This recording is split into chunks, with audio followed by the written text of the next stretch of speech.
হলৌ বান্দৰৰ বাসভূমিৰ ওপৰত পুঁজিপতিৰ আক্ৰমণ। গিবন অভয়াৰণ্যত সোমাইছে বিতৰ্কিত বেদান্ত গ্ৰুপ। খাৰুৱা তেলৰ অন্বেষণৰ নামত সংকটত পৰিব 7টাকৈ প্ৰজাতিৰ বান্দৰ।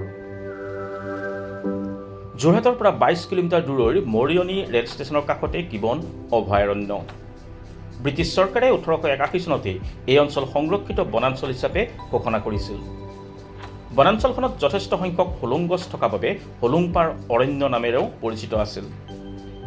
ইতিমধ্যে বিলুপ্ত হ'বলৈ আৰম্ভ হোৱা হলৌ বান্দৰৰ বাসস্থান এই গিবন অভয়াৰণ্য। গিবনৰ পৰাই বনাঞ্চলখনৰ নাম 1997 চনৰ 30 জুলাইৰ পৰা গিবন অভয়াৰণ্য হিচাপে নামকৰণ কৰা হয়।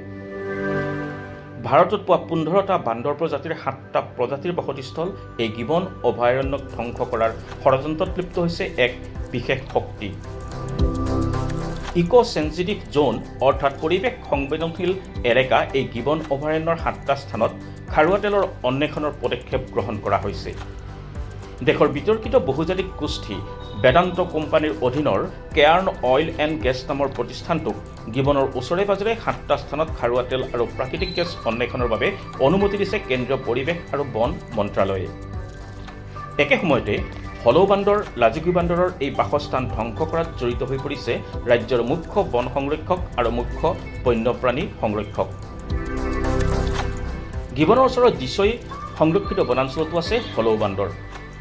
কেন্দ্ৰীয় চৰকাৰৰ শেহতীয়া সিদ্ধান্ত আৰু ৰাজ্য চৰকাৰৰ সহযোগৰ বাবে ধ্বংস হ'বলৈ আগবাঢ়িছে হলৌ বান্দৰৰ বসতি অঞ্চল গিবন অভয়াৰণ্য।